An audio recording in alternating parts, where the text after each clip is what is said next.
diharapkan dalam pertemuan ini kita dapat secara sederhana itu untuk membangun sebuah model yang sederhana. Bagaimana kita dimulai dari merancangnya, kemudian kita membangun sebuah model untuk pertemuan ini kita terkait dengan regresi linear.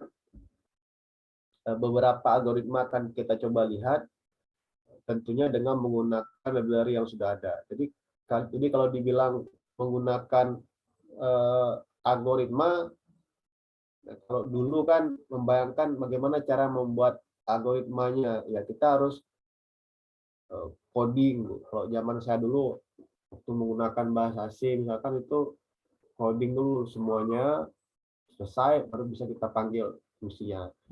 Nah hari ini kita nggak perlu lagi buat line by line coding kita gitu, sudah tersedia dalam bentuk library. Jadi algoritma tinggal dipanggil aja, mau pakai apa, mau pakai naive Bayes kah, SVM kah, CNN kah, ANN apa aja, itu tinggal kita panggil aja library-nya gitu. Nah untuk tuningnya, untuk kita bisa membuat model kita itu baik, bagus, performanya bagus, nah kita tinggal ngisi variabelnya saja gitu. Misalkan sliding Windows-nya atau apa, tinggal kita isi aja gitu. Karena sudah ada variabelnya, tinggal kita isi gitu. Nah, tapi coding utamanya bagaimana membangun algoritmanya untuk menjadi sebuah katakanlah SVM dan sebagainya itu udah ada di belakang, itu sudah tersedia, tinggal kita gunakan saja library-nya gitu. Nah, jadi ini mempersingkat kerja kita nggak perlu lagi mulai dari awal.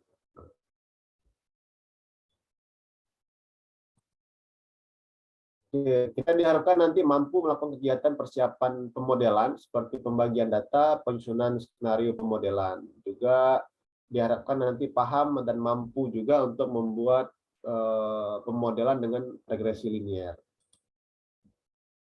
Ya, nanti kita akan lihat bagaimana pembagian data latih, data uji, key-value cross validation, kemudian menentukan langkah eksperimen, bagaimana parameter evaluasinya seperti apa, membangun model regresi menggunakan library yang ada, juga melihat performa daripada model kita dengan menggunakan matrik performansi. Jadi kita masuk yang pertama, yaitu skenario pemodelan.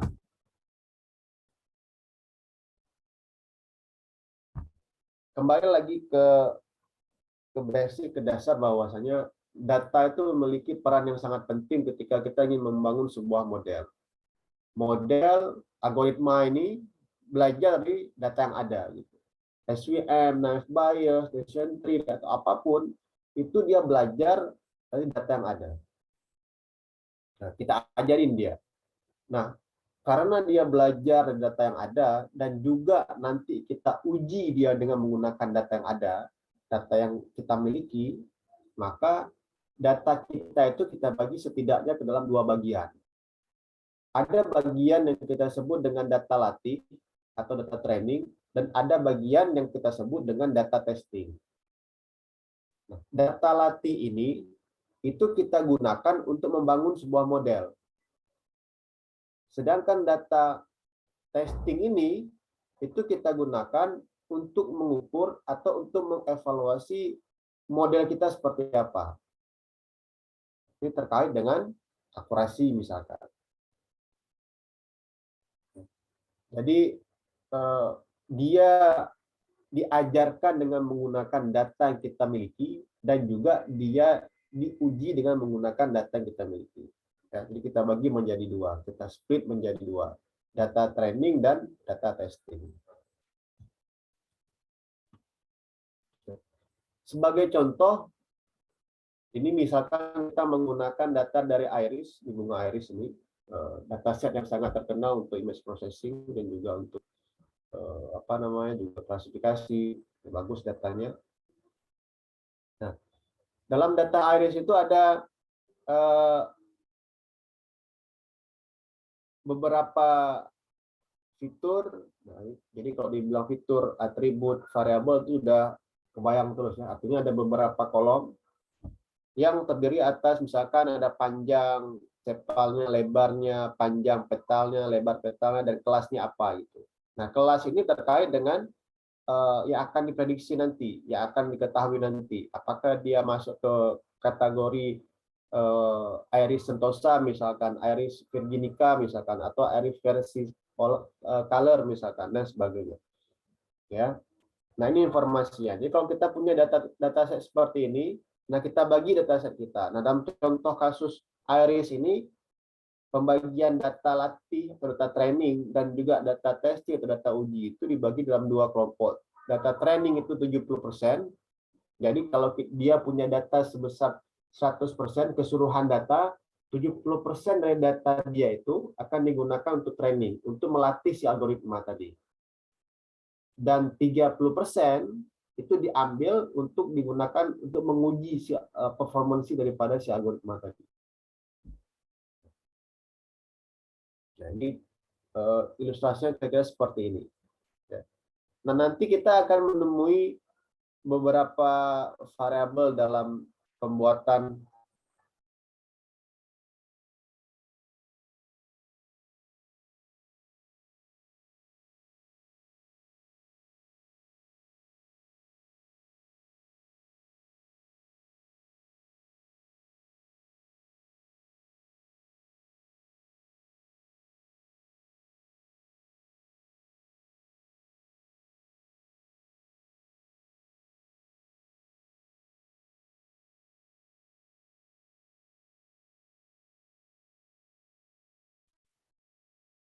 Nah, nanti pada saat kita membangun algoritma kita membuat clue-nya nanti, kita akan menemukan beberapa istilah. Misalkan seperti X-train. Apa itu X-train? Itu data yang akan digunakan untuk melatih. Dan juga misalkan Y-train. Itu targetnya itu apa?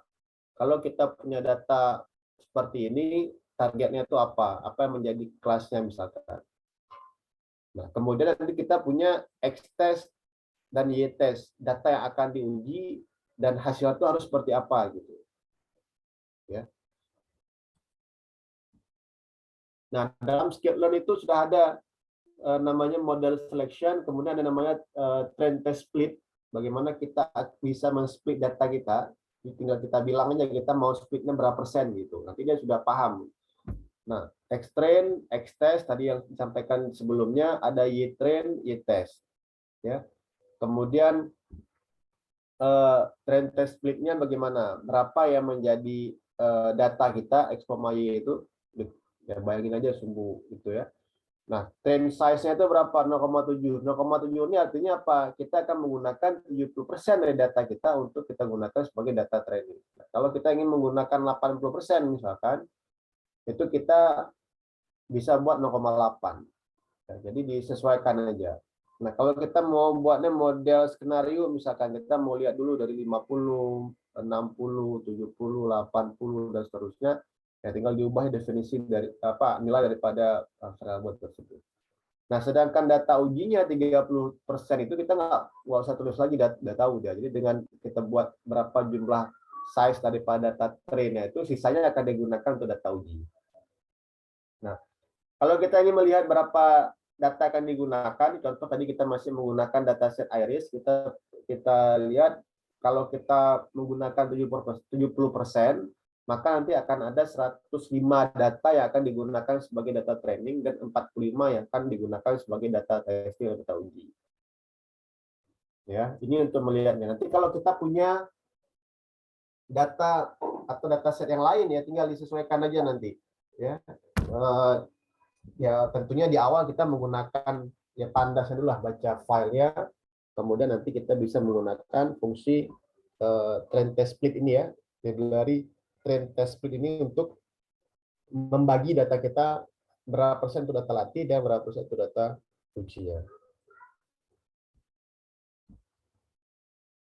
Nah, kita juga bisa menggunakan yang namanya keyword cross validation. Ini sangat baik digunakan untuk jumlah data yang relatif sedikit. Dan ini digunakan pada bagian tempat data latih, data training. Data latih tadi dibagi menjadi bagian secara iteratif, kemudian satu bagian menjadi data validasinya. Jadi untuk melihat validitas daripada datanya. Sama tadi misalkan kita mau menggunakan apa namanya, di sini SVM misalkan untuk melihat model SVM. Nah, kita tinggal panggil aja library-nya namanya cross-file score. Kemudian kita di sini menggunakan model SVM. Nah, seperti saya sampaikan tadi, kalau kita menggunakan apa namanya algoritmanya Pak SVM, tinggal tulis saja nih misalkan nih SVC kernelnya apa, linear misalkan dia sama dengan 1. Nah, ini udah tahu kita maksudnya akan menggunakan SVM nanti.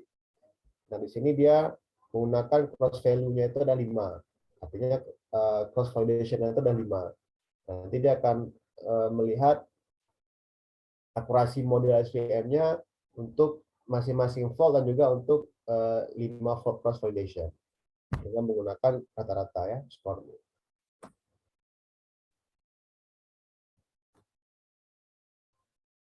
Nah, kalau kita punya data,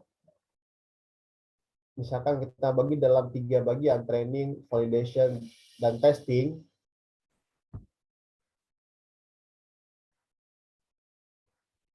Nah, pada bagian model selection, itu kita akan mengestimasi atau memperkirakan bagaimana performa daripada model-model kita. Ya, tujuannya apa? Untuk melihat model mana yang terbaik yang bisa kita gunakan. Jadi untuk satu buah kasus, misalkan klasifikasi, itu kita bisa melakukan pengujian atau menguji coba beberapa model yang ada gitu. Kita lihat, kita pakai SVM, mau pakai naive Bayes, kita coba. Nah, nanti kita bisa lihat algoritma mana yang memberikan nilai yang terbaik. Gitu. Jadi belum tentu, katakanlah orang itu pernah menggunakan SVM untuk sebuah kasus A misalkan. Kemudian karena kita kasusnya sama juga, misalkan ingin apa ya, misalkan ingin mengklasifikasi kalimat misalkan, kata misalkan. Nah, dia menggunakan SVM. Nah, kita juga sama menggunakan SVM juga. Nah, belum tentu kita akan mendapatkan nilai yang bagus juga untuk si SVM. Bisa jadi naive Bayes atau yang lainnya. Nah, jadi tidak ada satu solusi yang bisa digunakan untuk semua kondisi yang sama gitu. Nah, setiap ada kasus yang baru, maka kita harus menggunakan data lagi yang ada untuk kita latih modelnya kita, algoritma kita itu untuk mendapatkan hasilnya yang sesuai dengan kondisi data kita. Nah, dengan menggunakan model assessment ini, kita akan mengestimasi error seperti apa untuk data yang baru atau data ujinya. Ya. Jadi kita bisa memperkirakan, misalkan kita punya 100 data, katakanlah 30 data kita gunakan untuk data testing. Nah, dari data 30 ini, berapa yang benar atau berapa yang salah dilakukan proses klasifikasi. Kalau jawabnya itu klasifikasi. Berapa yang benar, berapa yang salah. Nah, ini penting, karena nanti kan setelah ini, dia akan bekerja dengan menggunakan data di luar dari data set kita. Gitu. Data yang dia belum pernah sama sekali temuin dalam data set kita.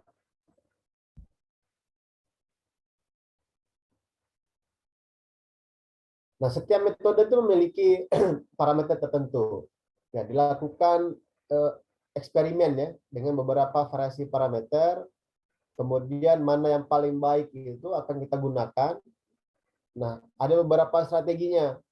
Bisa menggunakan best guess, bisa menggunakan one factor at time, atau dengan menggunakan research untuk menentukan langkah mana model yang terbaik yang bisa kita gunakan untuk kasus kita. Nah, apa yang dievaluasi? Nah, misalkan kasus klasifikasi, itu akurasinya, kemudian presisinya, recall-nya atau sensitivitasnya, spesifisitinya, F1 measure, dan lain sebagainya.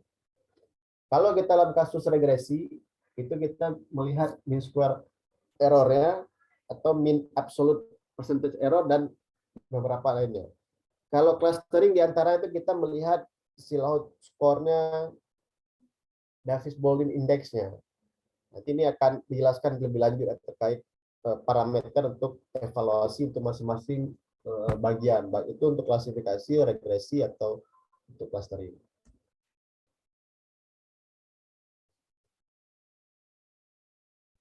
Oke, berikutnya untuk membangun model itu untuk kompetensi unit ini itu berhubungan dengan pengetahuan, keterampilan, dan sikap kerja dibutuhkan dalam membangun model. Nah, kita diharapkan itu bisa menggunakan tools yang ada untuk membangun model. Nah, kemudian kita juga bisa mengeksekusi sesuai dengan skenario pengujian. Juga kita mengetahui parameter model algoritma untuk menghasilkan nilai parameter evaluasi. Nah, sebagaimana disampaikan di awal, dalam data mining life cycle ini kita sekarang sudah berada pada posisi atau step yang keempat.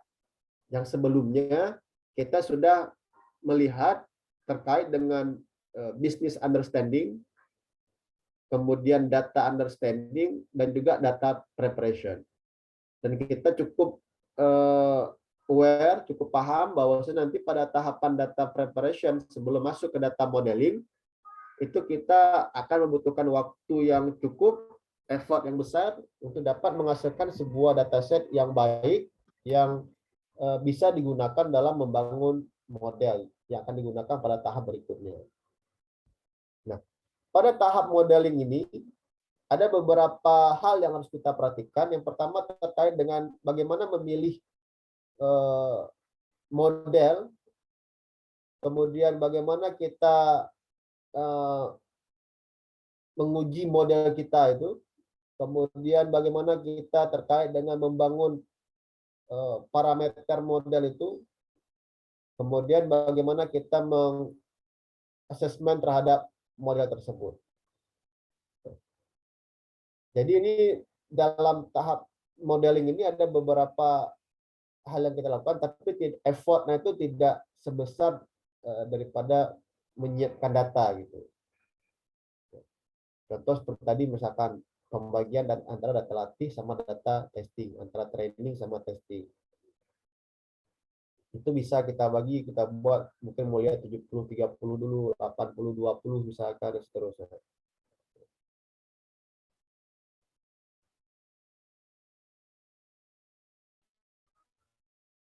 Nah, kita nanti diharapkan bisa menyiapkan parameter model, kemudian membangun tools pemodelan. Nah, kita memanfaatkan library yang sudah ada ya, menggunakan Python dan Scikit-learn.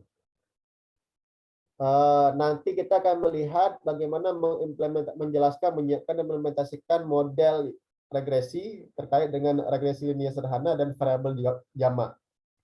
Dan bagaimana kita melihat performa daripada model tersebut.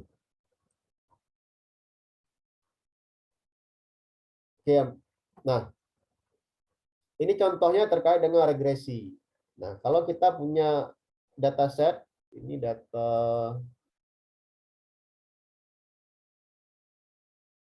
emisi kalau nggak salah ini dari kendaraan kalau nggak salah. Nah, ini ada data seperti ini. Nah, kenapa ini ada X, ada Y. X ini variabelnya atau fiturnya, semua fiturnya, ya. Ada engine size, cylinders, ada fuel consumption. Nah, ini fiturnya. Nah, kalau kita kaitkan dengan apa? Dengan barang, misalkan ada ukurannya, ada beratnya, misalkan ada warna. Nah, itu disebut dengan fitur. Di pertemuan sebelumnya saya pernah dibahas. Nah, sedangkan Y ini adalah variabel tak bebas. Artinya ini menggambarkan atau menjelaskan informasi terkait dengan deskripsi yang ada pada variabel sebelumnya. Misalkan kalau engine size-nya sekian, cylinder-nya sekian, fuel consumption-nya sekian, maka CO2 emission-nya nilai sekian. Dan seterusnya. Nah, pertanyaan nanti bagaimana kalau ada data yang baru gitu. Misalkan engine size-nya 2,4, cylinders-nya 4, fuel consumption-nya 9,2. Nah, pertanyaannya berapa CO2 emission-nya? Nah, ini akan kita prediksi nilainya. Jadi pada regresi itu kita memprediksi nilai continue-nya dari data yang ada. Kita misalkan punya mobil baru yang kita nggak tahu nih berapa CO2 emission-nya. Nah, kita masukkan dia ke dalam model kita. Nanti si model kita itu akan memberikan informasi terkait dengan prediksi daripada CO2 emission-nya itu. Nah, apa yang akan diambil dari informasi apa yang akan diambil dari data barunya itu? Nah, tadi itu ada silindernya, engine size, sama consumption-nya. Nah, ini yang diambil, yang digunakan untuk memprediksi CO2 emisinya.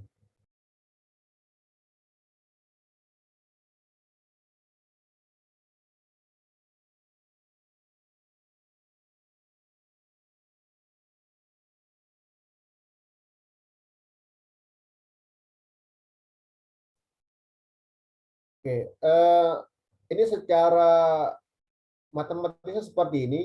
Jadi dia punya data X1, X2 sampai dengan Xn dengan masing-masing variabel, masing-masing nilai pada variabelnya.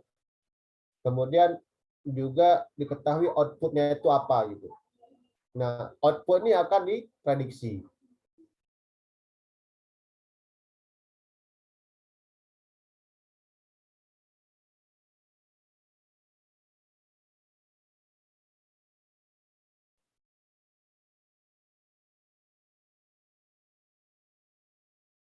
Nah, regresi dalam machine learning ini kalau kita lihat itu kita lihat kembali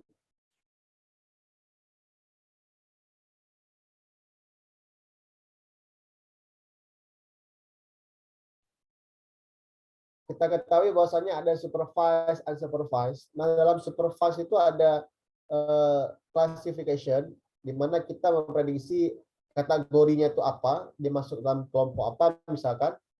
Kemudian ada satu lagi yang namanya regression. Nah, regression ini kita memprediksi nilainya itu berapa. Ya. Nah, pada bagian unsupervised itu ada namanya clustering, ada namanya association, ada namanya dimension reduction.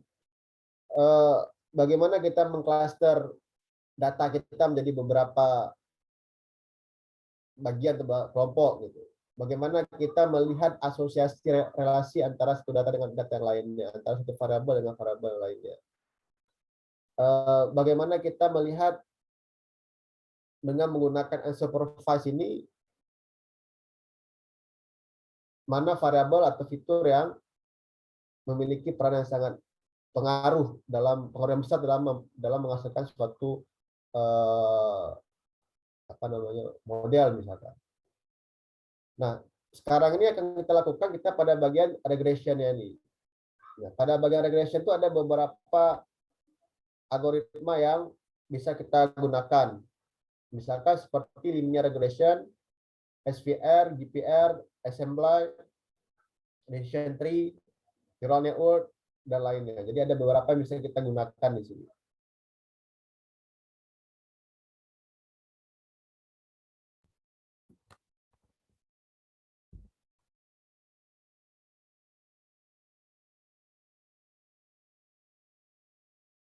Nah, bagaimana prosesnya? Prosesnya ini adalah bagaimana kita menggunakan satu himpunan pengamatan dari data yang ada ini untuk melihat pola yang ada dalam data kita. Kemudian kita melihat apa menjadi input outputnya untuk mendapatkan nanti hasil akhir itu seperti apa.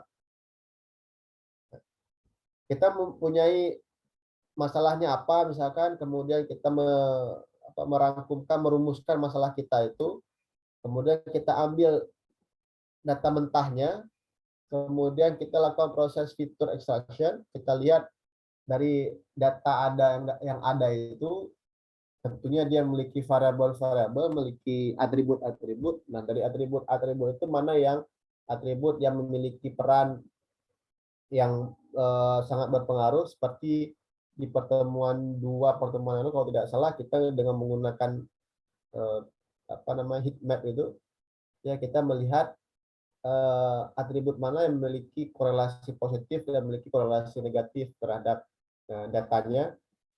Nah, kemudian dari situ kita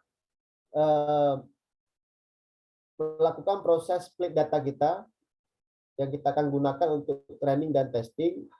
Kita gunakan algoritma tertentu, algoritma A misalkan, atau sebutlah misalkan SVM atau Nash Bayes.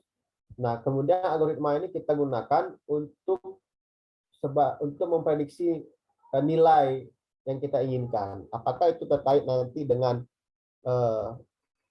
regresi misalkan, atau klasifikasi atau lainnya.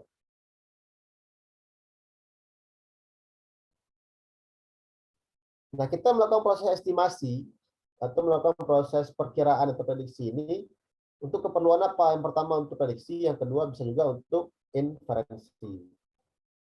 Nah, misalkan kita memiliki himpunan data X1, Y1, X2, Y2 sampai dengan XN, YN. Nah, data tersebut kita gunakan untuk training dan nanti kita gunakan untuk melakukan proses atau tes estimasi. Nah, metodenya apa? Kita bisa menggunakan parametrik atau non-parametrik.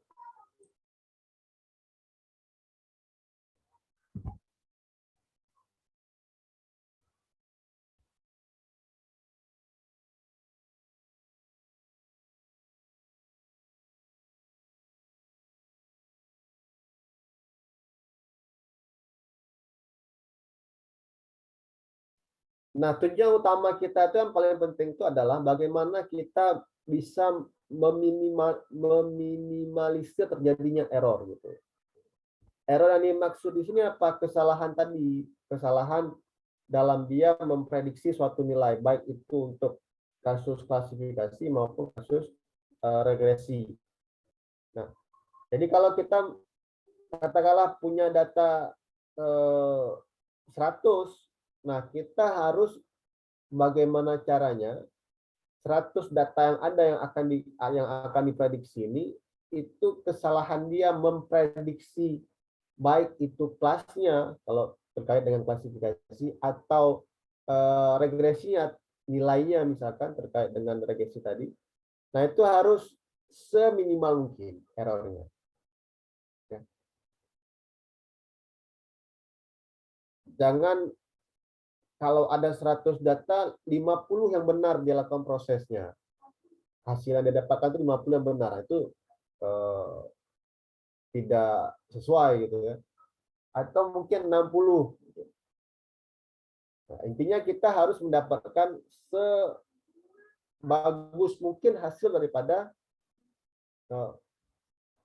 proses daripada prediksi tersebut. Ya.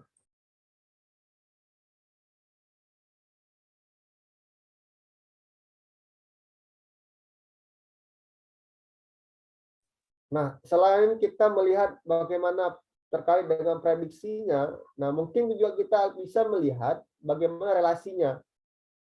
Bagaimana misalkan relasi antara A dan B misalkan, antara Y dan X misalkan. Nah, ini terkait dengan nanti kita bisa menjawab apakah prediktor mana yang mempengaruhi responnya. Jadi mana variabel mana yang mempengaruhi terkait dengan hasilnya. Bagaimana relasi yang dihasilkan? Apakah relasi yang positif atau negatif? Apakah relasinya itu sederhana atau kompleks gitu? Nah, ini insight lain yang bisa kita lihat selain kita melakukan prediksi tadi.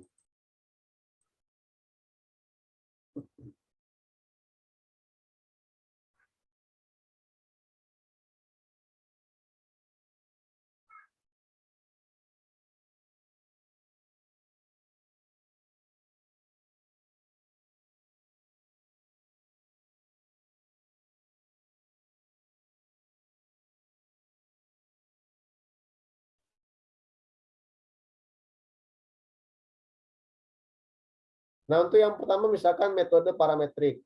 Nah, bagaimana kita mengurangi permasalahan ketika proses pembelajaran data gitu ya. Paling tidak ada 2 langkah yang bisa kita lakukan. Kita bisa pertama membuat asumsi terkait dengan fungsi kita itu. Kita membuat satu persamaan linear. Kemudian yang kedua, kita bisa menggunakan training data untuk disesuaikan dengan model kita.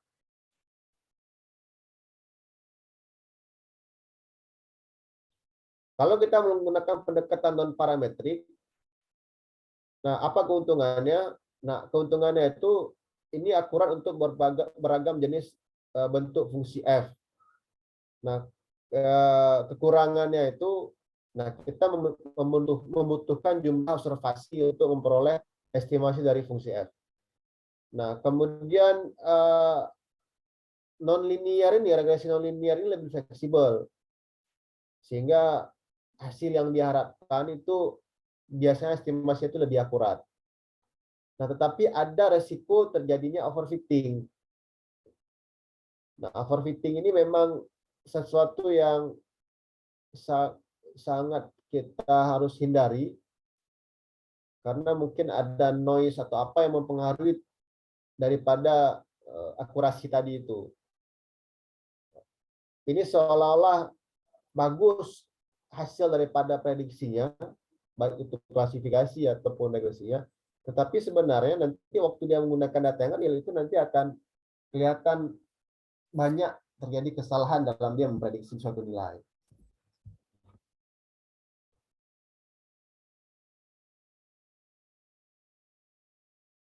Ada beberapa yang bisa kita pertimbangkan,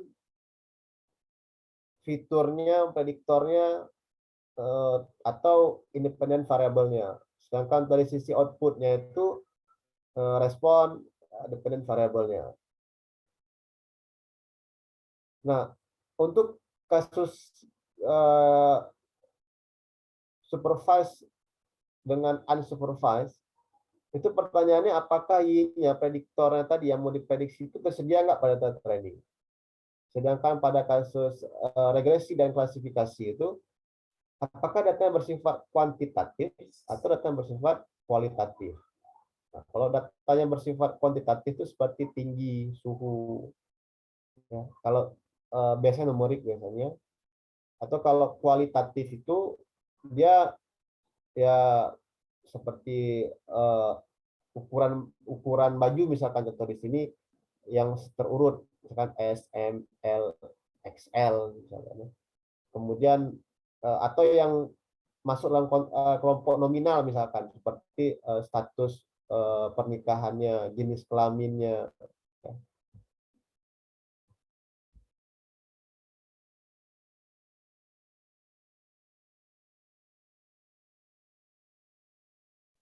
Nah, kita bisa melihat bahwasanya kalau kita bisa mendapatkan interpretabilitas yang tinggi, itu kita bisa menggunakan beberapa model, tapi secara fleksibilitas dia rendah gitu. Nah, jadi kalau mau maksudnya ini antara ya kalau mau ke atas dapat interpretability yang tinggi, maka nanti kondisinya seperti ini, kita bisa langsung misalkan. Kemudian kalau kita mau dapat fleksibilitas yang tinggi, ya kita bisa menggunakan SVM, ya. Tapi di satu sisi secara interpretabilitas rendah, ya. Gitu.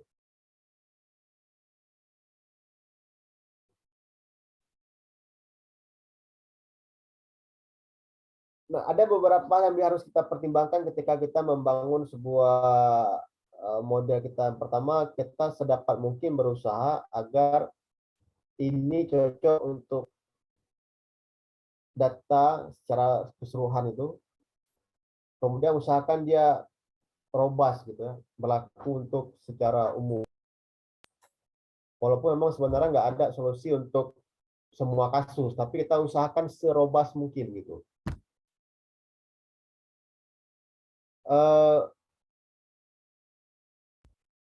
Juga kita harus melihat terkait dengan error yang terjadi baik pada saat training error atau testing errornya. Nah, kita harus usahakan errornya itu serendah mungkin. Kemudian ada bias dan variansnya juga harus kita perhatikan.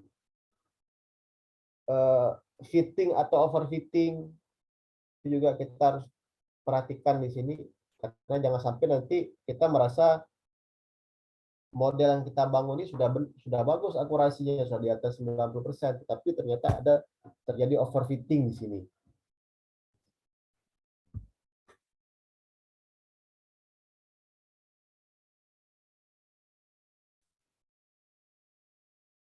Kemudian juga kita melihat terkait dengan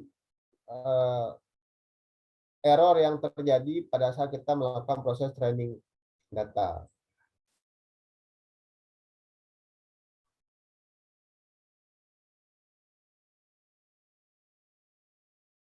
Nah, pada regresi contoh nanti kita akan lihat setelah ini, pada regresi sederhana itu ada yang linear, ada yang non linear. Contohnya itu apa? Tadi misalkan kita memprediksi bagaimana CO2 emisi dengan engine size untuk semua mobil atau kendaraan. Atau untuk yang variabel jamak, bagaimana kita menggunakan regresi variabel jamak linear atau non linear untuk memprediksi CO2 emisi dan engine size dan silinder daripada semua mobil. Begitu contohnya. Aplikasi lain kita bisa menggunakan ini untuk memperkirakan penjualan sebuah produk. Kemudian kita juga bisa menggunakannya untuk menganalisis kepuasan, mengestimasi harga untuk produk tertentu, mendapatkan pekerjaan dalam kondisi tertentu dan lain sebagainya. Nah, beberapa algoritma regresi yang bisa kita gunakan, ini beberapa, artinya ada lain dari luar ini. Yang pertama kita bisa menggunakan linear regression, polynomial regression, super vector, decision tree, random forest, lasso, ANN, KNN, itu bisa kita gunakan.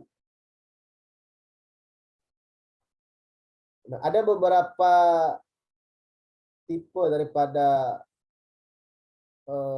regresi ini, paling tidak ada 8, dan nanti kita bisa menyesuaikan algoritma mana yang bisa kita gunakan. Nah, kita masuk yang pertama, regresi linear sederhana. Nah, kita menggunakan dataset tadi, emission CO2 mobil. Nah, kita punya variabel bebas X dan variabel tak bebasnya Y. Variabel tak bebasnya yang mau diprediksi.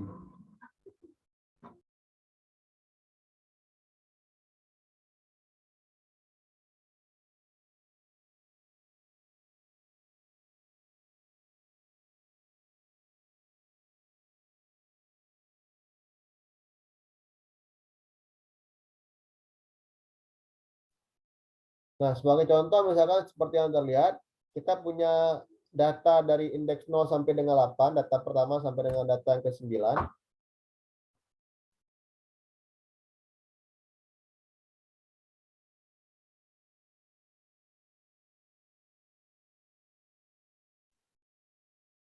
Dengan nilai untuk masing-masing variabel atau fiturnya, dan juga nilai daripada Y-nya itu CO2 emission.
Nah, pertanyaannya pada indeks yang ke-10, data yang ke-10 itu diketahui engine size-nya berapa, cylinders-nya berapa, fuel consumption-nya berapa. Kemudian kita ditanya, kita akan memprediksikan, memperkirakan berapa nilai CO2 emission-nya.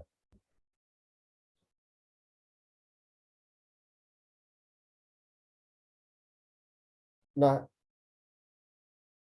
untuk memprediksi CO2 emission dari semua mobil itu, kita ketahui kita punya variabel bebas atau X-nya, kemudian kita punya variabel tak bebasnya atau itu yang menjadi prediktoran nanti.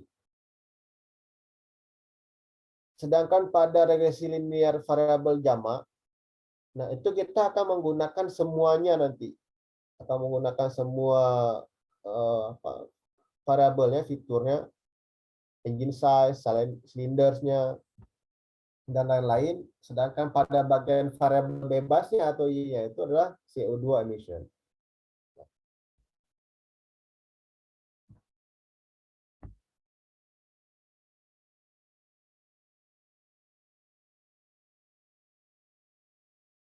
Cara kerja regresi linear. Nah, contoh misalkan ini yang untuk kasus yang regresi linear sederhana ya. Dengan menggunakan engine size ini, kita akan memprediksi nilai CO2 emission.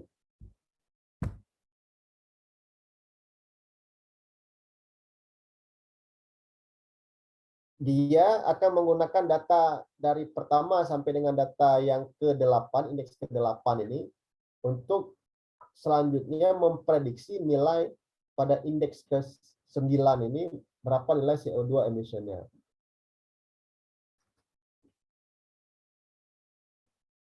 Nah, dia akan menggunakan persamaan linear. Dan kembali ke matematiknya ya. Ini dia akan menggunakan persamaan linear. Jadi seperti yang diilustrasikan pada gambar ini ya, perhatikan di gambarnya ini distribusi nilainya antara engine size sama emissionnya, CO2 emission ini. Dia akan menggunakan persamaan linear.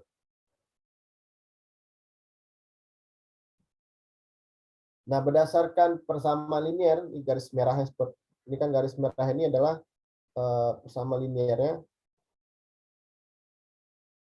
Nah, diketahui bahwasanya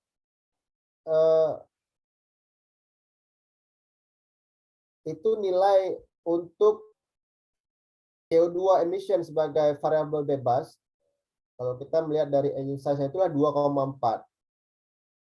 Nah, kalau 2,4 ini akan menghasilkan CO2 emission 214. Ya. Kalau pada 2,4 ini engine size-nya 2,4, maka nanti akan mendapatkan nilai CO2 emission itu 214. Nah, jadi untuk menyelesaikan tadi itu, dia menggunakan persamaan linear.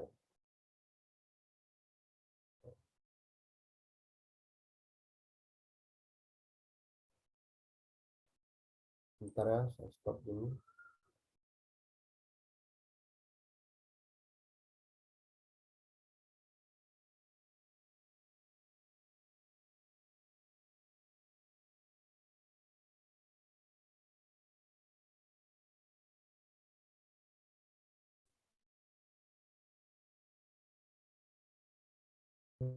Y ini akan diperkirakan nilainya, kemudian dia masukkan masing-masing daripada single prediktornya untuk mendapatkan berapa nilai Y-nya.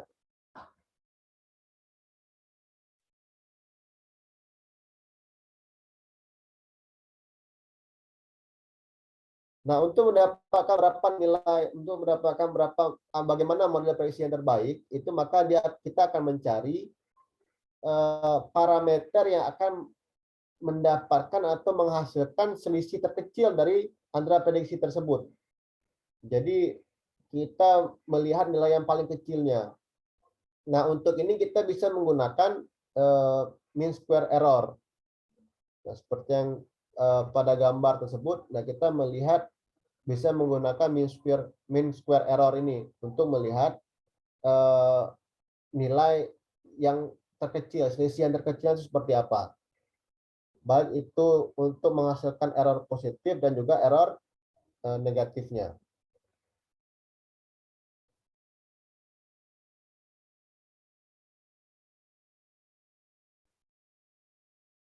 Nah, parameter untuk mencari parameter terbaik, nah kita bisa menggunakan metode least square, ya. Sehingga kita akan menghasilkan eh, parameter terbaik dari mean square error-nya.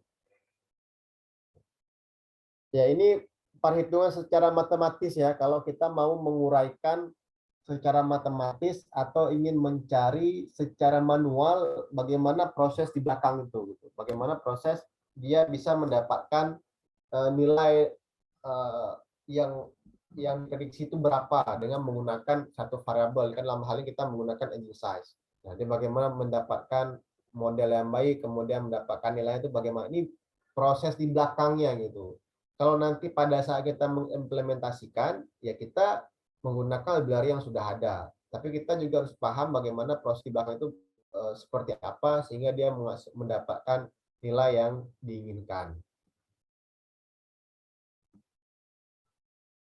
Nah, sehingga berdasarkan perhitungan sebelumnya tadi kita dapatkan bahwasanya eh, atau diprediksi bahwasanya nilai untuk jika diketahui engine size-nya itu 2,4, maka CO2 emission-nya itu adalah 2,218,6.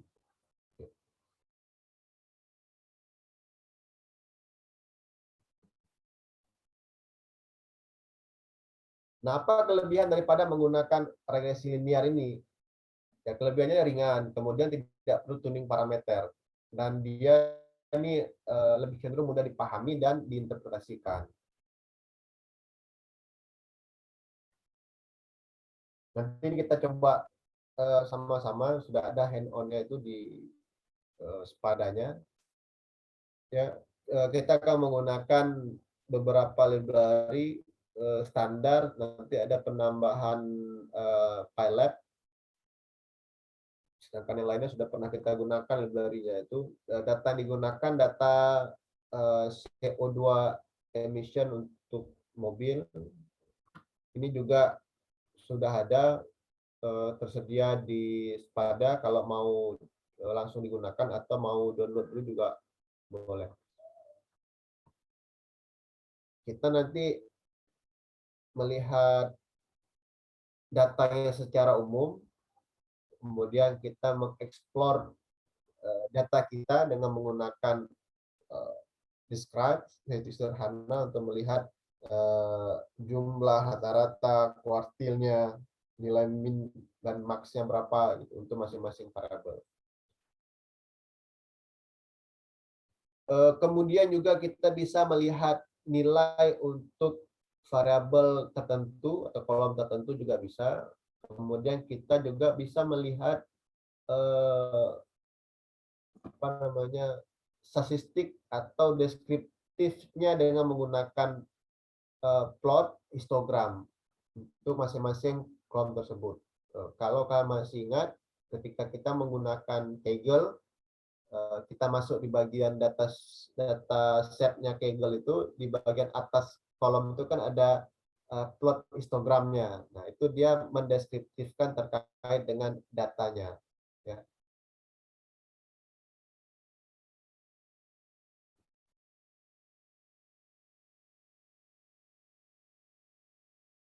Nah, kita men-scatter plotkan data kita untuk melihat datanya.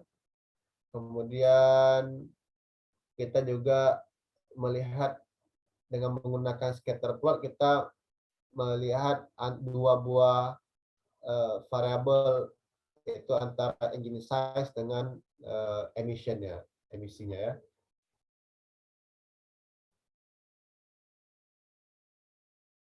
Nanti kita akan mencoba untuk melihat antara silinder. Tadi kan antara emisi engine size dengan emisi. Nanti kita akan coba melihat antara silinder dengan emisinya.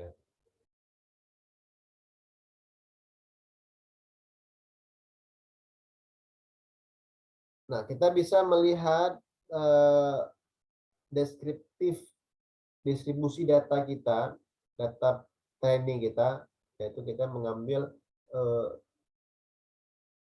data kita yang akan kita gunakan untuk training itu, melihat antara engine size dengan emissionnya.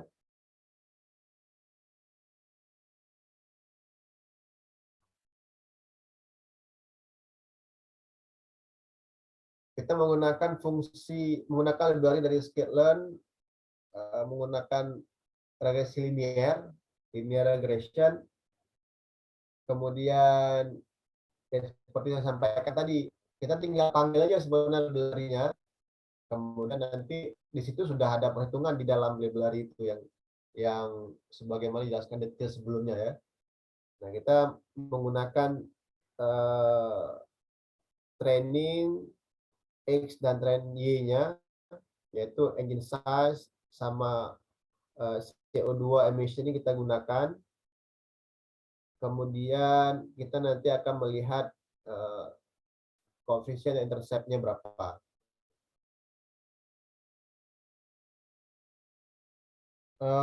Kita bisa plotkan output dari model yang kita buat tadi dengan menggunakan scatter plot.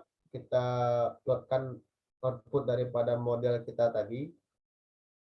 Nanti kita bisa melihat persamaan linear itu dengan menambahkan, ini ada variabel min r di sini.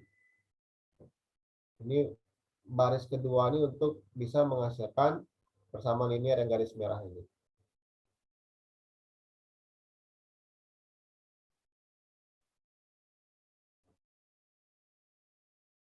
Nah, nilai yang udah kita model yang sudah kita buat tadi itu kita bisa lihat, kita evaluasi dengan melakukan proses evaluasi. Nah, evaluasinya itu di sini kita bisa menggunakan, kalau contoh di sini menggunakan mean absolute error.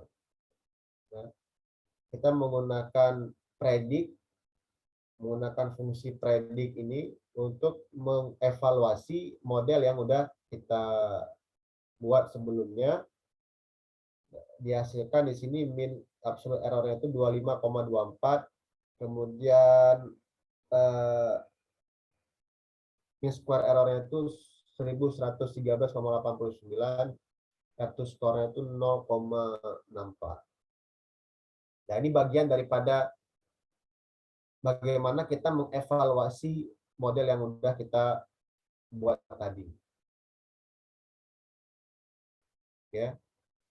Jadi saya ulang sedikit, jadi kita tadi menggunakan hanya engine size saja untuk memprediksi CO2 emission-nya.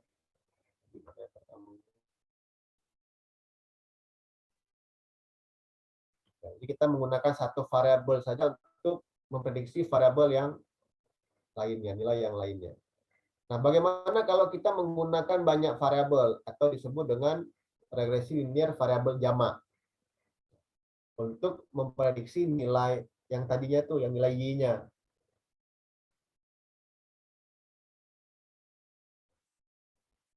Nah, kalau misalkan contohnya ya, bagaimana kita melihat kinerja ujian mahasiswa dengan mempertimbangkan misalkan kehadiran dosen, jenis kelamin misalkan, atau kita memprediksi nilai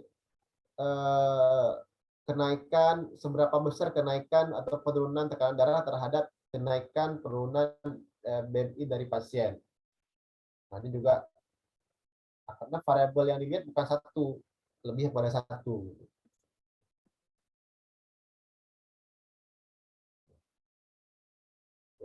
Sebentar ya, saya stop dulu.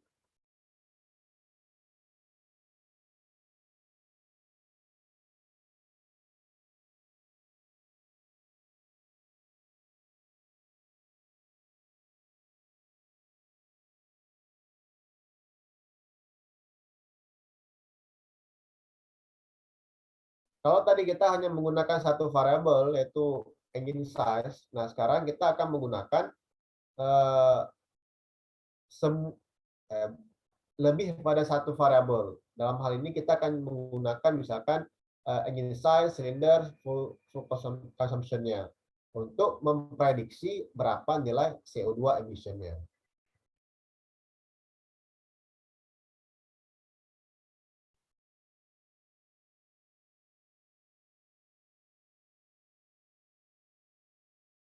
Nah, pada regresi linear variabel jamak itu dia menggunakan mean square error untuk melihat metrik sebagai metrik kesalahannya, melihat error rate-nya.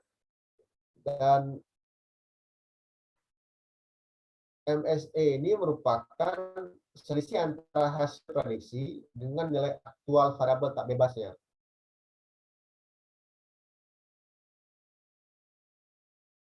Nah, bagaimana cara kita mengestimasi parameter datanya? Misalkan kita bisa menggunakan least square. Ini dia menggunakan operasi aljabar linear, dan ini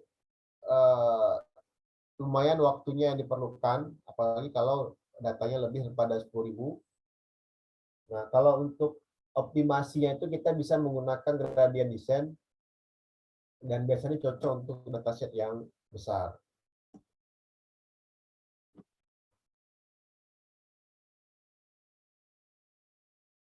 Nah, misalkan dia menggunakan engine size cylinder. Bagaimana kalau diketahui engine size-nya 2,4, cylindersnya misalkan 4. Nah, berapa nilai CO2 emission-nya?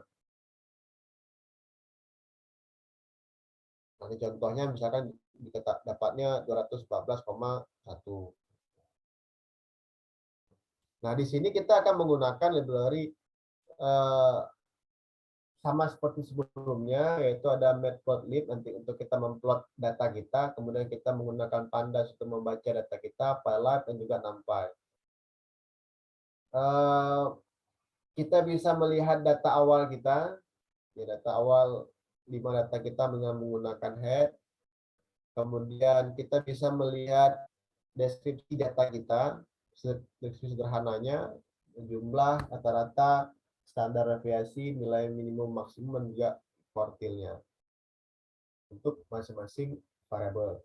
Nah, kalau kita ingin melihat data untuk kolom tertentu atau variabel tertentu, kita bisa menyebutkan, mendefinisikan kolom mana yang mau kita lihat datanya. Kemudian kita bisa menggunakan head atau apa namanya, berapa jumlah row yang mau dilihat dengan mendefinisikan dalam head itu berapa. Kalau kita menggunakan head kan kita akan mendapatkan 5 teratas. Nah, kita juga bisa mendapatkan 10 teratas dengan cara memasukkan angka 10 pada headnya ini. Jadi dia akan menunjukkan 10 data teratas. Nah, kita bisa menggunakan fungsi history hist untuk melihat, memplotkan data kita, yaitu kita memvisualisasikan data untuk masing-masing daripada kolom atau variabel tersebut. Nah, untuk melihat deskripsi data kita menggunakan scatter plot, itu kita bisa menggunakan scatter plotnya, mana yang mau kita lihat, kemudian kita berikan X labelnya apa. Dalam hal ini X labelnya itu adalah full consumption ya, itu yang ada pada sumbu X-nya. Kemudian Y labelnya itu adalah emisinya atau CO2 emisinya. Ya. Jadi kalau full consumption-nya berapa, emisinya bagaimana itu. Ini kan kalau dari data kita terlihat semakin tinggi full consumption-nya juga semakin tinggi emission-nya juga. Kemudian dari scatter plot-nya juga kita bisa melihat misalkan hubungan antara engine size dengan emission ya. Sebenarnya antara engine size dengan emission. Kita juga bisa melihat antara cylinders dengan emission ya.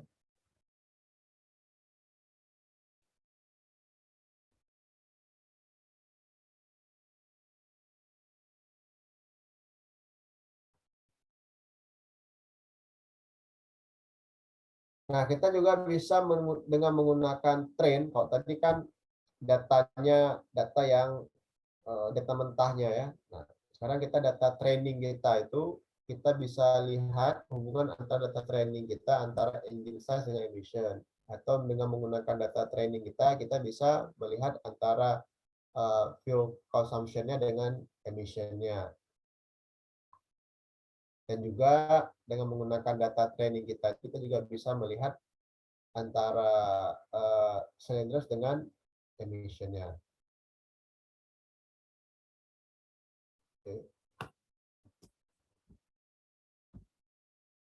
Nah, untuk mentrain data ini, ya tadi seperti sampaikan di yang regresi sederhana tadi, ya kita menggunakan fungsi linear regression, ya, kita menggunakan uh, linear model, nanti kita menggunakan fungsi linear regression, kita akan mentrain engine size sama CO2 emission.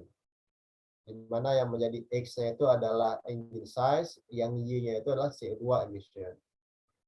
Nah, untuk kita menampilkan nilai koefisien intercept-nya itu kita menggunakan fungsi koefisien sama intercept.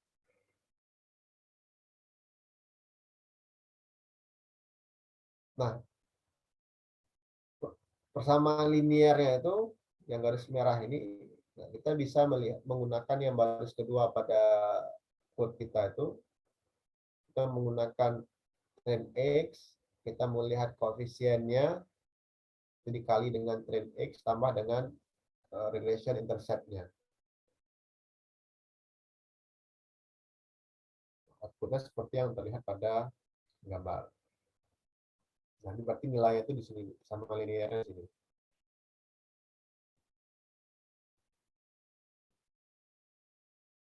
Nah, bagaimana kita mengevaluasinya? Nah, kita di sini menggunakan mean absolute error. Nah, ya sama seperti sebelumnya, kita cukup manggil saja fungsinya di sini. Kita menggunakan numpy di sini. Kita dari skillometric ini kita menggunakan R2 score. Ya, tinggal dipanggil saja untuk melihat kita akan berapa nilai daripada mean absolute error-nya dan juga residual sum of square-nya atau nilai MSI-nya, mean square error-nya, dan juga R2 score. Nah, sekali lagi saya sampaikan bahwasanya ketika kita menggunakan fungsi atau dari yang sudah ada, itu kita tidak apa, dalam tanda kutip ya, tidak perlu pusing lagi bagaimana behind dia menghitung secara manual itu seperti apa. Tadi yang kita udah lihat tuh runutnya seperti apa, dia ngitung, dia hitung dulu ini, dia cari yang terdekat, yang selisih paling paling kecil itu yang mana dan sebagainya sampai dapat nilainya gitu kan. Nah, kalau kita pada saat kita implementasikan tadi ini yang sekarang ini, kita nggak perlu lagi mikir matematik di belakangnya seperti apa, kalkulasi seperti apa di belakangnya. Tapi kita sudah cukup panggil fungsinya, kemudian dia akan memberikan hasilnya untuk kita. Tapi yang paling penting adalah kapan kita menggunakannya, itu yang paling penting kita harus ketahui. Ya, nanti ada tuh di hand on-nya di apa, contoh kasus di Spada itu sudah ada. Nah, sekarang kita coba lihat ke contoh kasusnya. Yang pertama kita lihat dulu yang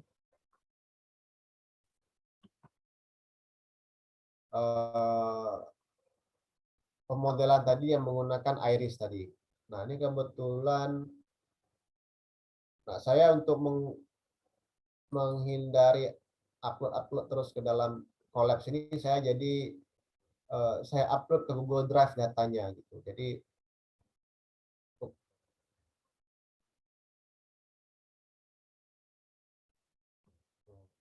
sebentar ya.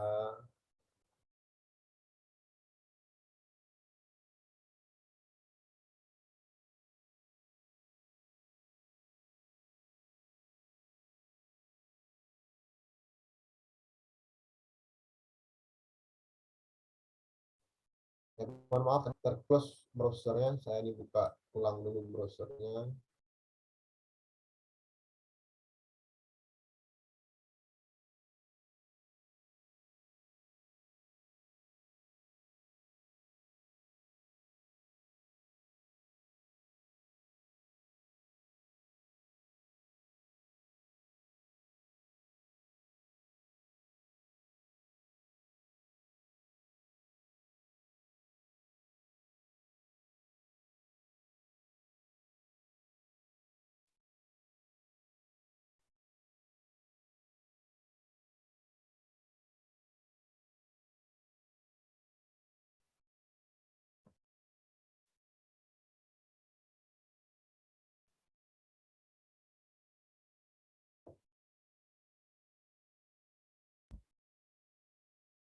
Oke, tadi terclose proses total. Ini kita lihat yang pertama tadi kita menggunakan data yang dari situ.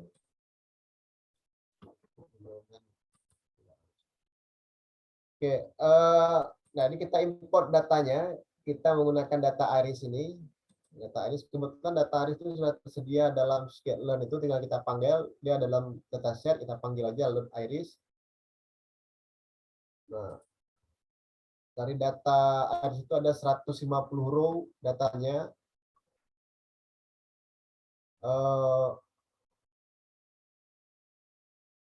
Kalau kita ingin munculkan 10 data pertama itu kita pakai X, kemudian X ini karena tadi di sini kita definisikan dia itu ada X adalah data dalam dataset kita, kemudian kita panggil, kita slice sampai dengan 10 row pertama saja. Kalau kita ingin menampilkan 10 label pertama, kan kalau kita punya nanti ada di bawahnya. Kalau kita punya kolom-kolom, nanti kan yang paling kanan itu adalah prediksinya apa gitu, labelnya itu apa. Nah, kalau kita ingin menampilkan 10 label pertamanya, kita bisa menggunakan Y dalam tanda kurung siku 10. Itu artinya dia akan menunjukkan menampilkan 10 label data pertama. Nah, kita itu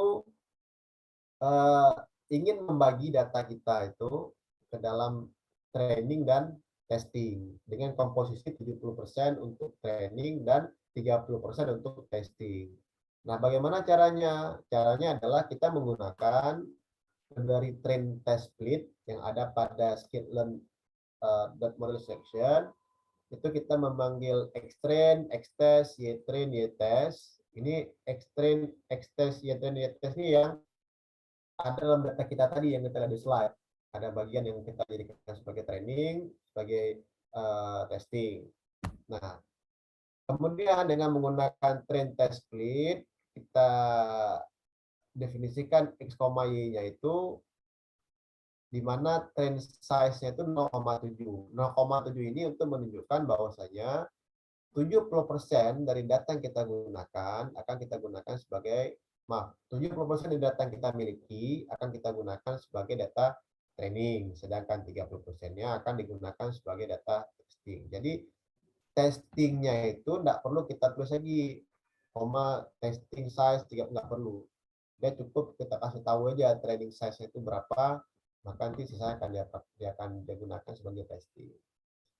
Nah, kita print data kita, kemudian nanti dia akan munculkan, kita ingin mengetahui ini berapa realnya ya, dari tadi 150 data yang kita miliki, 150 row data yang kita miliki dalam dataset kita, itu berapa data trainingnya dan juga berapa data testingnya. Nah, diketahui ternyata dengan kita mengambil 70% data training itu, ada 105 data training yang akan digunakan dan ada 45 data akan digunakan sebagai data testing. Nah, kita juga punya alternatif yaitu dengan menggunakan keyword cross validation. Yaitu kita akan mengimport library namanya cross val score dari model selection ini.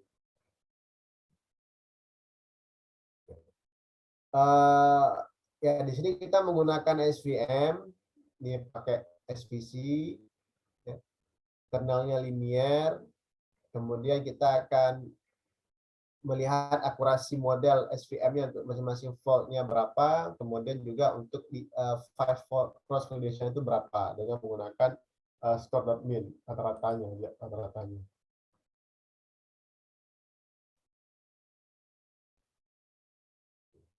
Nah, ini contoh misalkan dengan menggunakan data Iris tadi, data yang sudah ada, bagaimana kita men-split data kita menjadi data training dan juga data testing.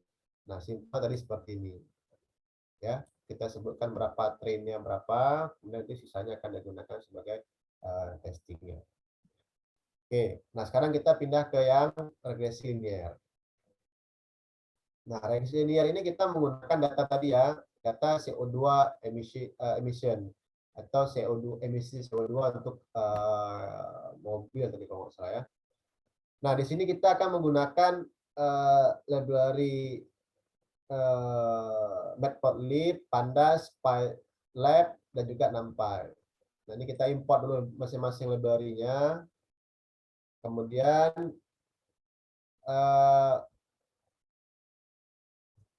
dalam data kita ini ternyata ada beberapa, kalau nanti bisa kita lihat di tabelnya, di kolomnya kita ada beberapa atribut atau informasi. Yang pertama misalkan model year itu terkait dengan tahun, make ini sepertinya perusahaan yang membuatnya, mungkin modelnya, jenis dari model-modelnya itu apa gitu, kelas dari kendaraannya, vehicle class itu SUV misalkan, engine size-nya berapa, cylinder-nya berapa, transmission-nya misalkan ya A6, kemudian fuel consumption-nya berapa apa nih, liter, sepertinya liter per kilo mungkin ya. Kemudian di kota berapa, di highway berapa, HW ini sepertinya highway di jalan tol. Kemudian fuel consumption ini kurang tahu, mungkin kombinasi keduanya mungkin ya, kalau dia jalan di kota dan di highway. Kemudian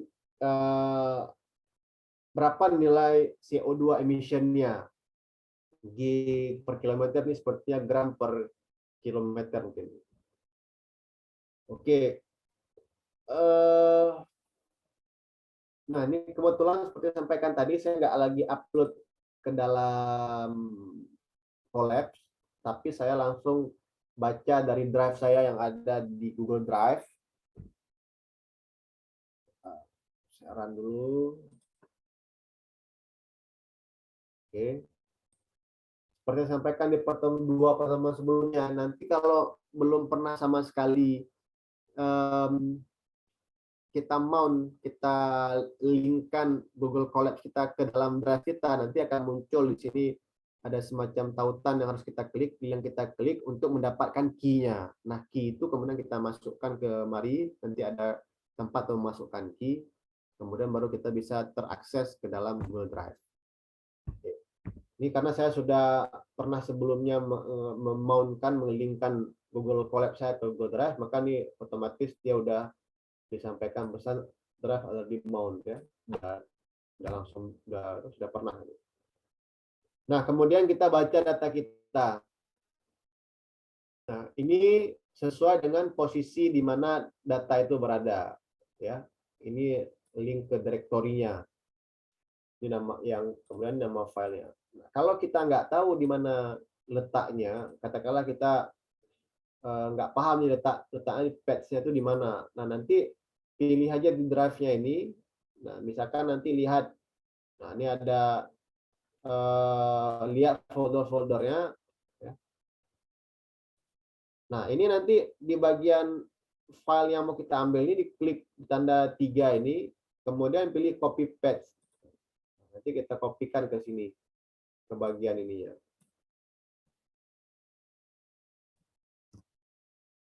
Kita kopikan kemari. Ini udah pasti benar gitu, ketimbang nanti kita ketik ini apa gitu, terus ternyata salah ya, ternyata salah.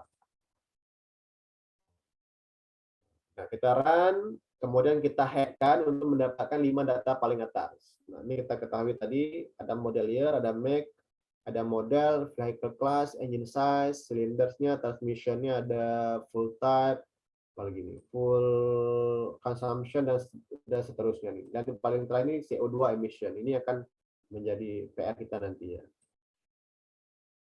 Nah, sekarang kita explore data kita. Nah, kita sudah tahu bahwa kita bisa memanfaatkan fungsi describe ya untuk bisa melihat data kita secara umum, untuk mendapatkan statistik data secara umum. Kita bisa mendapatkan jumlahnya, kita bisa mendapatkan min rata-ratanya, standar deviasi, dengan minimum maksimum, dan juga nilai kuartilnya 1, 2, 3-nya ya. Untuk setiap masing-masing variabel atau kolom data yang ada. Nah, kita juga bisa, ini kan banyak ini, kolomnya banyak. Ya, kolomnya udah berapa nih? 1, 2, 3, 4, 5, 6, banyak kolomnya nih kan.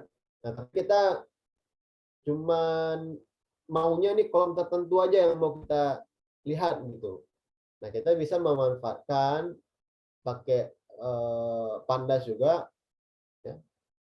Tapi kita sebutin kolomnya, kolom apa yang mau kita lihat nilainya. Gitu. Setelah itu baru kita run, kita juga pakai head supaya muncul uh, jumlah tertentu aja. Karena kalau semuanya nanti banyak nanti. Nah, jadi kita mengambil 4 kolom atau 4 fiturnya, 4 atributnya dan 10 data teratas. Ya, di head 10 ini untuk menunjukkan 10 data teratas. Oke, kemudian kita juga bisa menggunakan his ini untuk memunculkan data apa namanya deskriptif atau ya histogram lah daripada masing-masing fitur atau kolom yang ada. Jadi kita misalkan ambil 4 ya kan. Nah, berarti kita 4 kolom ini kita ingin melihat histogramnya, kemudian kita plotkan. Ini akan memberikan insight kepada kita bagaimana sebaran atau bagaimana kondisi data untuk masing-masing kolom tersebut. Ya.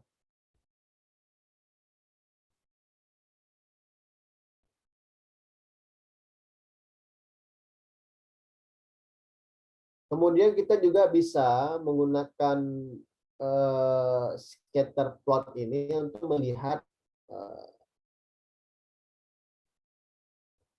relasi linear antara masing-masing fitur yang ada.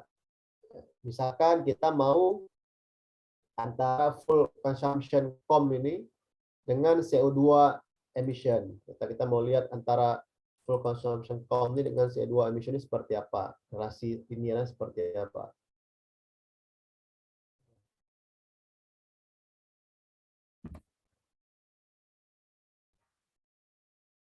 Kemudian kita juga misalkan mau melihat hubungan antara engine size dengan CO2 emission.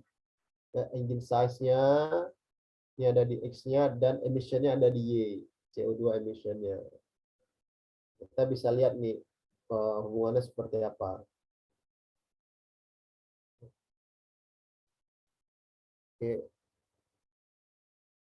Kemudian juga kalau kita mau lihat hubungan antara silinder sama CO2 emission, nah, kita juga bisa nih nama kolomnya apa, kemudian yang jadi X-nya apa, di Y-nya apa. Ya. Ini sama.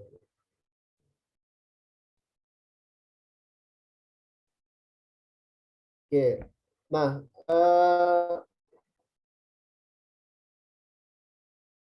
sekarang bagaimana kita mau membuat dataset pelatihan, ya? Kita membuat dataset pelatihan dan juga untuk pengujian. Nah, kita ngambil data secara random, ya, random baik untuk train maupun untuk tesnya. Kita ngambil secara random. Kemudian kita lihat distribusi data pelatihan untuk engine size sama emission. Ini kita mulai dengan yang sederhana dulu ya. Nah, ini kita lihat relasi antara engine size dengan emission-nya ya, dengan menggunakan scatter plot. Nah,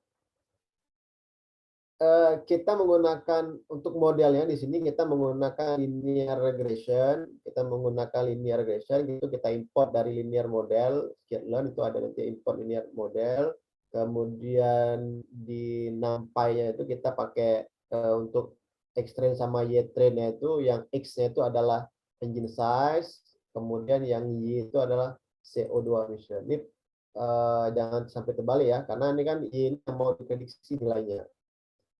Kemudian kita fitkan X sama Y-nya, kemudian kita lihat nilai koefisien sama intercept-nya.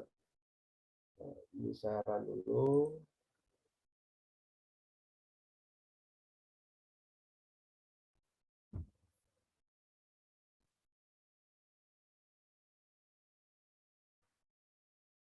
Kemudian kalau kita mau plot hasilnya,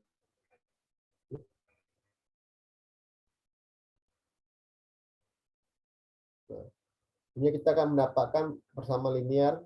Yang ini baris yang kedua ini untuk mendapatkan persamaan linear ini. Nanti ini kan seperti yang sampaikan tadi, ini tujuannya untuk kita bisa melihat atau mengisi nilai tadi itu, nilai yang mau diprediksi itu berapa gitu. Hanya melihat selisih terkecilnya kan. Nah, kemudian kita mengevaluasi model kita. Nah, kita evaluasi model kita. Di sini kita menggunakan R2 score. Ini memang sudah ada dalam Stapler ini ada metrik, nanti ada R2 score.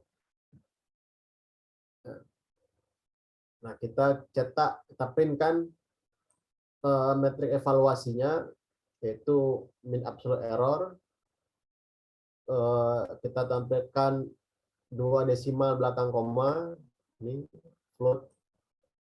Kemudian juga menampilkan mean square error-nya juga 2 belakang koma, dan juga ada R2 score-nya juga. Ya.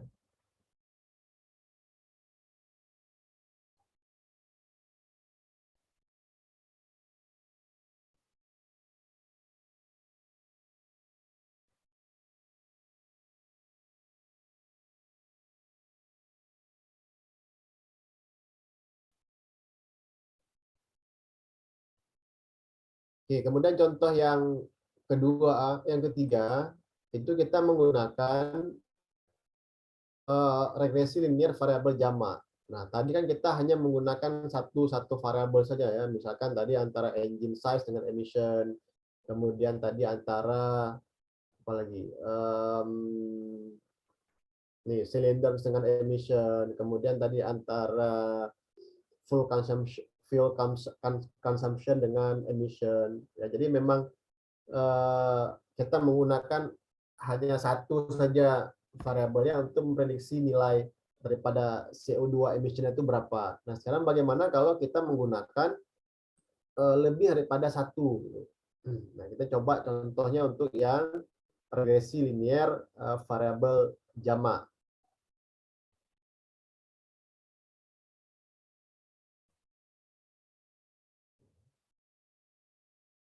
Nah, kita masih menggunakan library yang sama, ada Matplotlib, Pandas, Pilot, dan NumPy. Kemudian kita sarankan, nah ini data kita tadi seperti ini kondisinya. Ya, ulang saja, disaran dulu. Oke, mesti dibaca. Ini kembali saya ingatkan, saya dibaca dari ke Google Drive ya. Kalau teman-teman upload ke Collabs juga bisa. Nanti pilih upload, ya kan, bisa pilih datanya upload. Nah, cuma ini datanya tadi saya lihat 60 mega, agak lama juga kan. Ya udah, jadi saya masuk ke Google Drive saja. Oke, kemudian kita lihat data kita. Ini data masih mentah sekali ini, artinya belum kita apa-apain datanya. Kemudian kita lihat describe-nya tadi itu count min dan seterusnya. Kemudian kita mengeksplor beberapa fitur yang tadi kita hanya menggunakan 4 fitur, contohnya di sini. Nah, kemudian kita memplot fiturnya ya, memplot fiturnya, kemudian kita melihat relasi antar dua fitur. Misalkan contohnya tadi itu fuel consumption dengan emisi dan seterusnya. Ini ada contoh yang tadi pada slide sebelumnya. Ini saya lewat saja. Oke.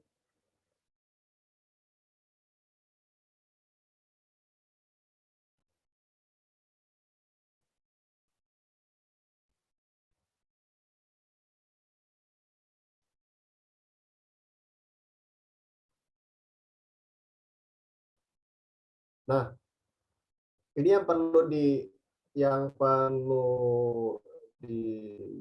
apa namanya, yang perlu diketahui bahwasanya bagaimana cara bacanya, misalkan seperti contoh tadi R square. Nah, bagaimana kita memahami R-square ini. Jadi semakin besar nilai daripada R-square ini, itu maka semakin baik atau semakin cocok garis terhadap datanya. Artinya posisi garis tadi itu, garis linear itu sudah baik. Nah, nilainya itu berapa? 1,0 dan juga dapat bernilai negatif.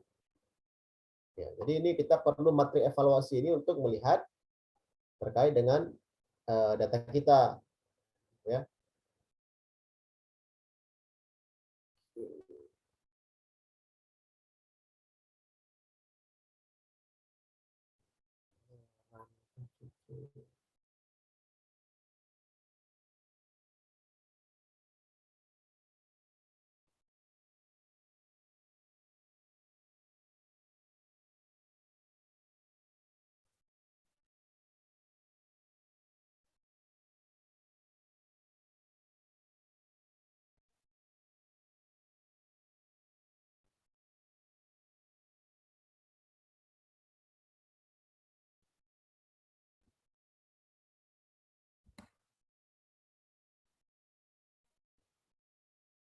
Oke, saya rasa itu untuk hari ini. Saya ingin ulang sekilas terkait yang udah kita lihat pada hari ini. Yang pertama terkait data, bahwasanya kita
mohon maaf ya, saya terkeluar dari Zoom.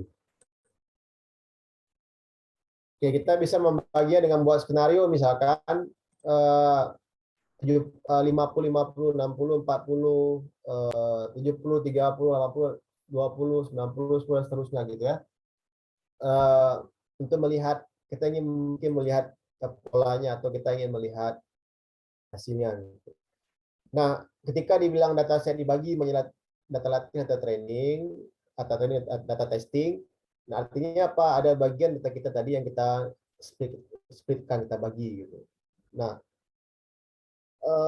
lebih baik data training itu besar karena nanti akan banyak informasi yang bisa dipelajari oleh si algoritma kita. Oke, ini kita cukup menggunakan saja library yang sudah ada pada skitlearn ini, yaitu train test split, untuk membagi data kita menjadi data latih dan data testing, data training dan data testing. Nah, dan kita hanya menuliskan informasi terkait dengan data trainingnya saja.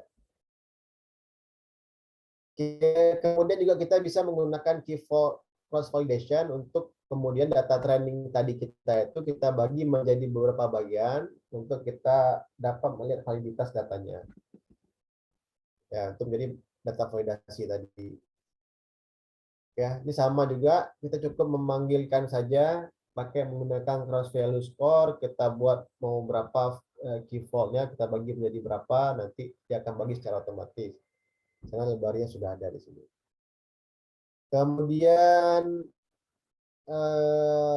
nah, yang paling penting lagi terkait dengan proses evaluasi. Nah, untuk proses evaluasi ada beberapa bisa kita lakukan. Ini kan kita sudah punya data, kemudian data itu kita sudah bersih dan sebagainya, kemudian kita gunakan untuk membangun sebuah model. Nah, pertanyaan berikutnya, apakah model ini udah oke, udah cocok, udah bagus? Nah, perlu kita evaluasi. Nah, bagaimana cara kita evaluasi? Nah, cara evaluasinya, cara melihat, mengukur apakah model ini sudah baik, sudah bagus, dan seterusnya.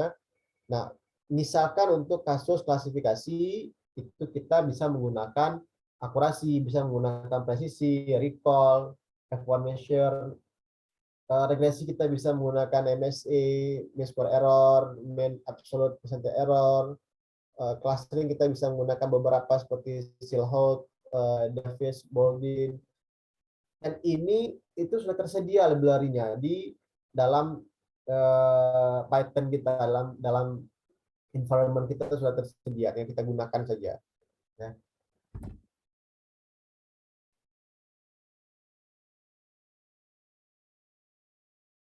Oke, kemudian juga kita sudah mencoba tadi melihat, kemudian mencoba terkait dengan regresi, yaitu regresi sederhana.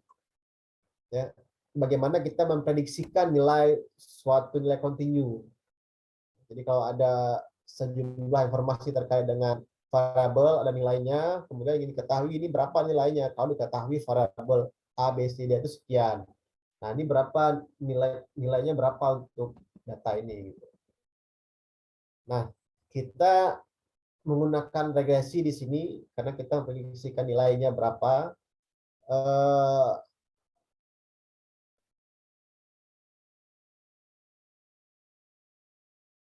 Nah, untuk model itu banyak yang bisa kita gunakan. Kita bisa menggunakan linear regression, decision tree, menggunakan assembly, menggunakan neural network, dan yang lainnya. Ya, untuk yang kasus regresi ini. Kemudian kita juga sudah melihat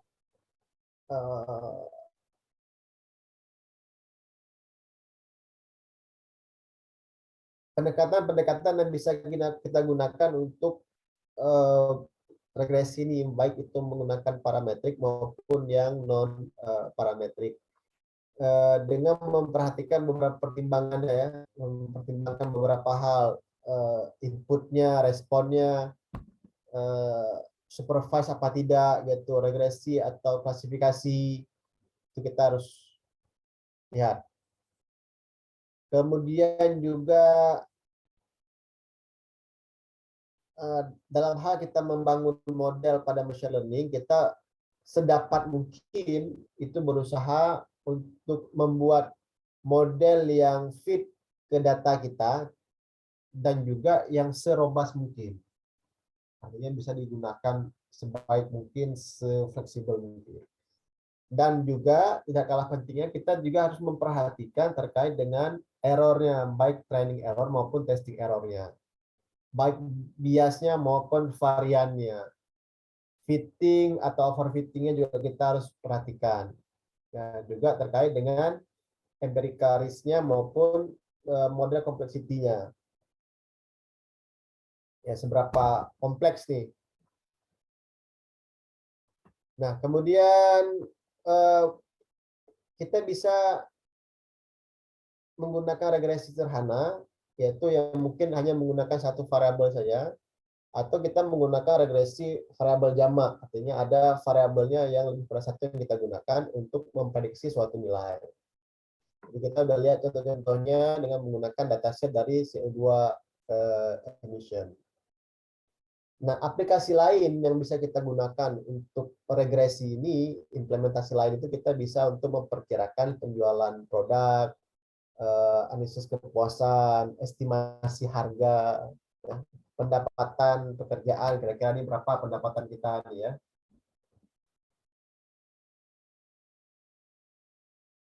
Nah, ada beberapa algoritma regresi yang bisa kita gunakan, linear regresi, polinomial, supervektor, decision tree, random forest, rich, kemudian lasso,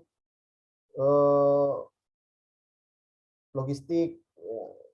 Ini yang bisa kita gunakan, ya, ada ANN gitu ya.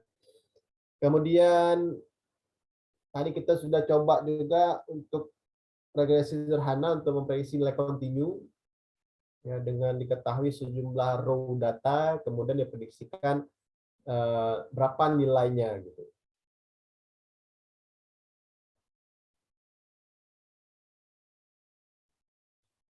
Oke, Malam. Kami janji. kita juga bisa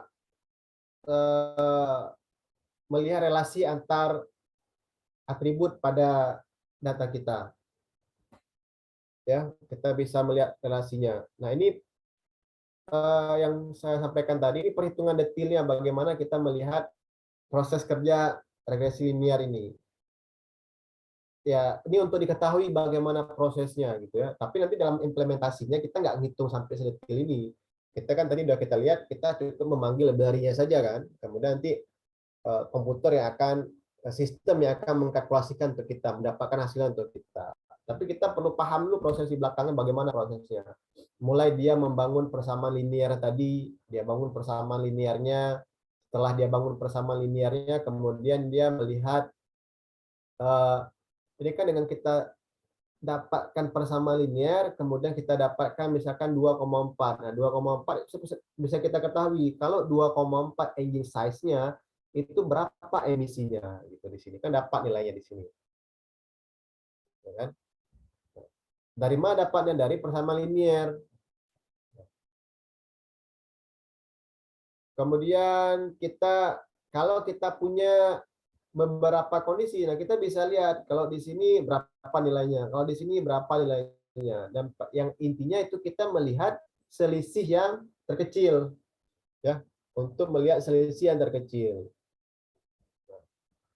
Kalau selisihnya besar, nanti hasil yang diprediksikan bisa jadi salah nanti. Nah, kemudian kita melakukan proses estimasi, dapat hasilnya, dan ini diharapkan bisa digunakan untuk nilai-nilai yang lain. Nah, apa kelebihan daripada regresi ini? Ya ringan, tidak perlu tuning parameter, mudah dipahami, dan juga mudah diinterpretasikan. Oke, tadi kita sudah coba ini. Kemudian yang berikutnya kita untuk yang variabel jamak. Nanti ini bisa coba juga langsung sendiri di baik di lokal maupun di Google Colab-nya ya.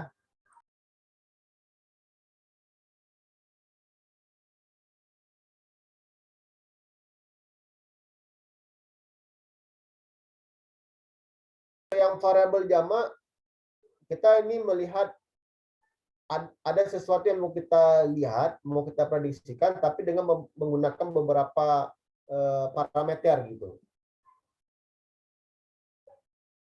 Nah, misalkan tadi itu bagaimana kita ini masih menggunakan data yang sama, bagaimana kita menggunakan memprediksi nilai CO2 itu, tapi tidak hanya menggunakan engine size saja, tapi juga jika diketahui informasi engine size, cylinder, fuel consumption, itu berapa nilai CO2 emisinya gitu.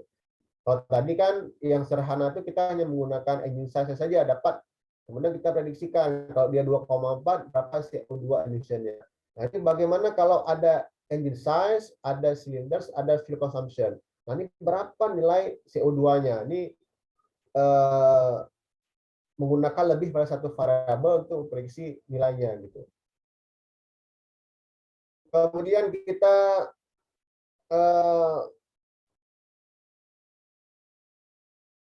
melihat nilainya, menghitung nilai masing-masing tadi itu. Ini sudah ada juga library-nya sama seperti tadi yang disampaikan, tinggal dipakai saja library-nya. Kemudian nanti kita bisa panggil, kemudian bisa dapatkan hasilnya sesuai dengan kebutuhan kita.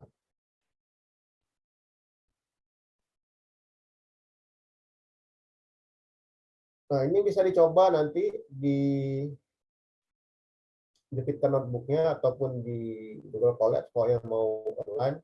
Nah, tapi saya sarankan bagi teman-teman yang mau menggunakan Google Colab, kalau mau coba yang berulang, artinya nanti mungkin mau coba lagi atau ini mau stop nanti coba lagi gitu ya, karena mungkin waktu dan sebagainya, sebaiknya data disimpan di Google Drive saja. Juga kalau ini otomatis ya, kalau yang file notebook kita itu otomatis tersimpan di apa namanya di Google Drive. Nah, tapi data kan dia nggak otomatis. Nah, jadi karena begitu kita close collapse kita, itu hilang datanya, atau begitu terreset runtime kita itu server terreset, hilang datanya tuh. Nah, jadi sebaiknya disimpannya di Google Drive. Dan nanti kita tinggal mount meja collapse kita ini ke Google Drive. Itu bagi yang menggunakan Google Drive. Tapi kalau yang bagi menggunakan Jupyter Notebook ya lebih aman kan, nggak perlu koneksi ke internet karena data disimpan di laptop masing-masing atau di perangkat masing-masing. Oke, demikian dari saya. Silakan jika ada pertanyaan yang ingin ditanyakan.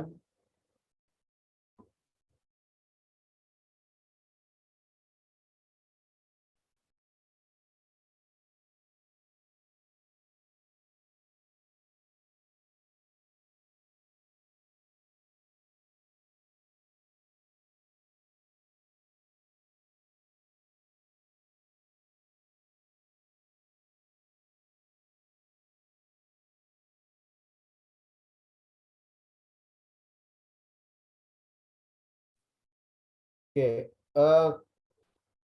terkait dengan hitungan matematis tadi, seperti yang saya sampaikan tadi, bukan tidak perlu kita ketahui, tapi kita perlu paling tidak kita paham caranya, karena nanti pada kenyataannya memang kita nggak tidak menggunakan manual seperti itu, tapi kita cukup panggil belajar. Tapi paling tidak kita paham dulu nih bagaimana cara dia mendapatkan nilai, cara dia bekerja untuk memprediksikan sebuah nilai itu secara manual itu seperti apa gitu, mulai dari membangun persamaan linier, mencari selisih terdekatnya dan sebagainya gitu ya. Nah, jadi itu perlu kita ketahui. Nah, walaupun nanti pada kenyataannya kita nggak ngitung secara manual juga gitu, karena kita pasti akan menggunakan library yang sudah ada.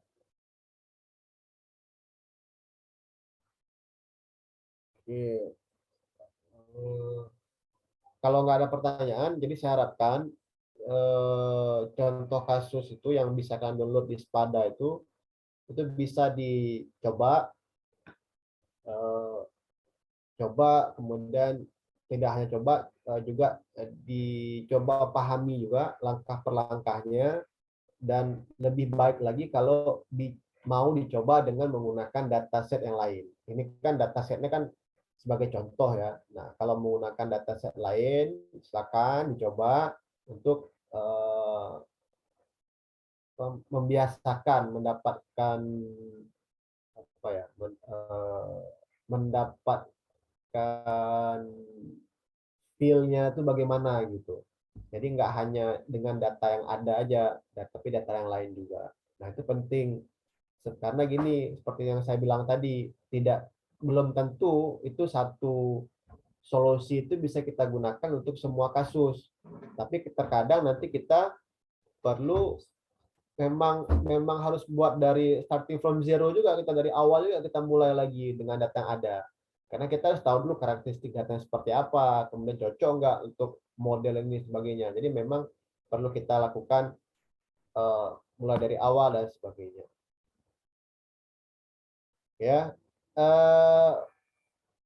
silakan diulang-ulang lagi ya dari pertemuan pertama sampai dengan pertemuan hari ini.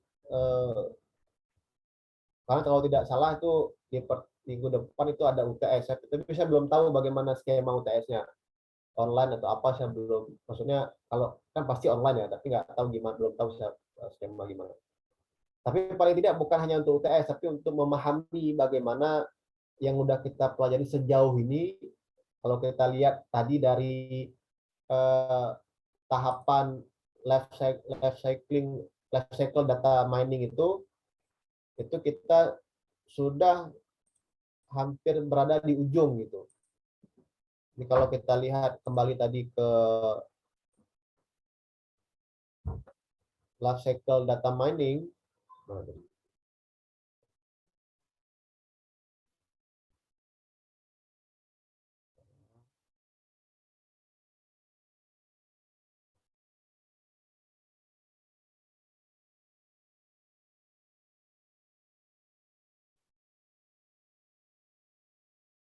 nah kalau kita melihat ke life cycle data mining kita, nah ini kita udah hampir di ujung ini.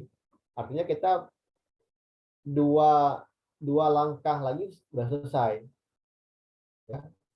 Nah, dua langkah lagi sudah selesai. Gitu.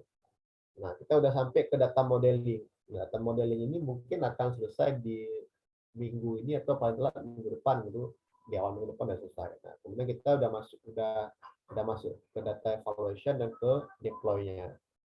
Nah, jadi memang ini udah hampir di ujung kita ya. Nah, jadi coba dilihat-lihat lagi materi-materi sebelumnya, coba dipahami, dieksplor lagi, dicoba-coba lagi, karena semakin banyak kita mencoba, semakin banyak informasi yang kita dapatkan, semakin banyak pengetahuan yang kita dapatkan.